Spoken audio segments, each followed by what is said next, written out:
Milli Olimpiya Komitəsində Avropa oyunlarında mükafat qazanan idmançılarımızla növbəti görüş keçirilib.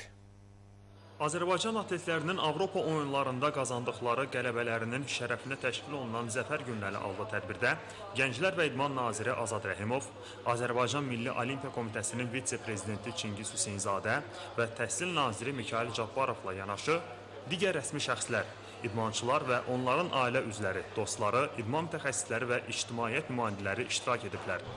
Tədbirdə çıxış edən Gənclər və İdman naziri Azad Rəhimov atletlərimizi qələbə münasibəti ilə təbrik edərək onlara öz təşəkkürlərini bildirib.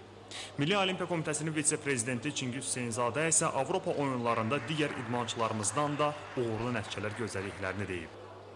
Daha sonra Gənclər və İdman naziri Azad Rəhimov bugün Badminton Federasiyasında keçirilən İcraiyyə Komitəsində Təhsil naziri Mikayıl Cabbarovun quruma yeni prezident seçildiyini idman ictimaiyyətinə və media mənsublarına elan edib. Bu idman növünün həvəskarlarını və azarkeşlərini ölkəmizin təmsilçiləri iyunun 22-sində Bakıda keçirilən 1-ci Avropa oyunlarında yarışlara qatılacaqlar və hər kəsə böyük məmnuniyyətlə və səbirsizliklə gözləyirik dəstək üçün.